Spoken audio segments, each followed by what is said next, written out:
Across Europe and America, Muslims continue to be the victims of hatred, ethnic profiling, violence, discrimination and media manipulation that, by claiming that violent extremists are driven by Islam, gives them legitimacy and provides them with unsolicited propaganda. And when the Western media say that they are Islamic militants, then they convey to them that very legitimacy that these people are trying to obtain.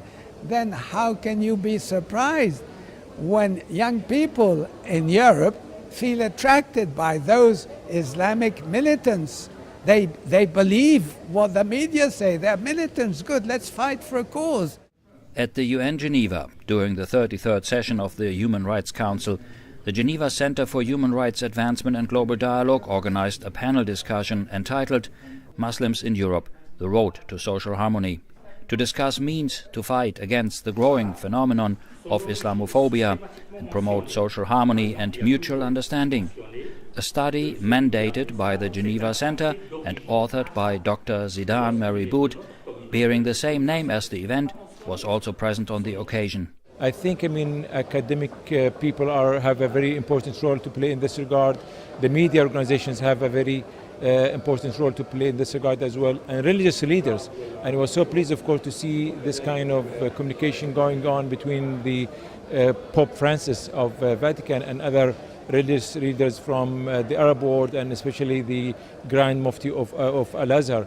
The most recent important visit, which was conducted by His Highness Sheikh Mohammed bin Zayed, the Crown Prince of Abu Dhabi last week, when he met with the Pope in Vatican last week. I think that by really, having this kind of visits and taking similar initiatives where religious leaders, political leaders get together to promote for this kind of culture, the culture of tolerance, culture of understanding.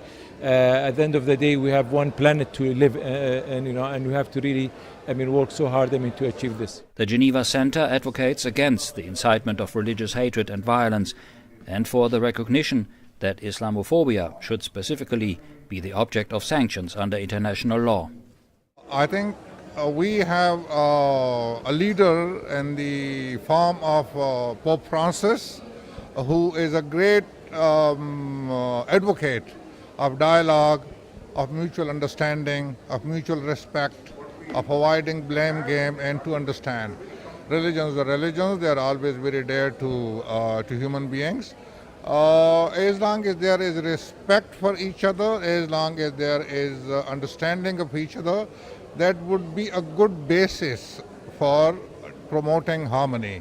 The panelists warned against the growing trend of distorting the message of Islam by nurturing the conflation of the Muslim faith with terrorism. We Muslims living in Europe have a responsibility to represent the peaceful essence of Islam, as well as integrating ourselves in our societies. However, integration does not mean assimilation into the culture of the other. Each keeps one's own culture, but we have to understand and to respect the culture of the host country. From the point of view of the Office of the High Commissioner for Human Rights, we were invited to participate in the panel, and we always do these side events during the Human Rights Council that have to do with freedom of religion or human rights, anything to advance the discussion and the dialogue, and to discuss about how we can better implement the 1618 resolution. We're happy to participate in. It was pointed out that Islam is not only a religion, but also a lifestyle. In response to recent controversies, this expert insisted that Muslim women should be free to wear or not to wear a headscarf, a hijab, or any other decent clothing of their liking. The wearing of the veil to cover the head is not a problem. It's not a problem for the society, because it is a kind of liberty of expression. It is one article of the Universal Declaration of Human Rights. Each person has the right to express himself or herself as he like. I can express myself by wearing a mini jupe or wearing any kind of dress.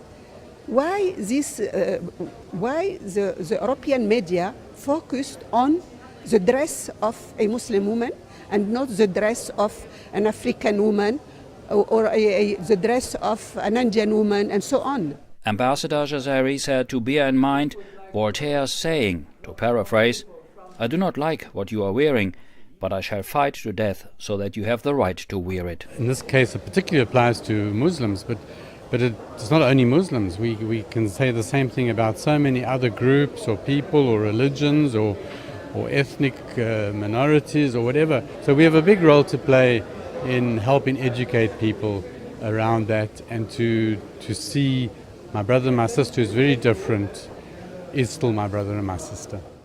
All panelists recalled that Islam, as all religions, upholds peace and harmony.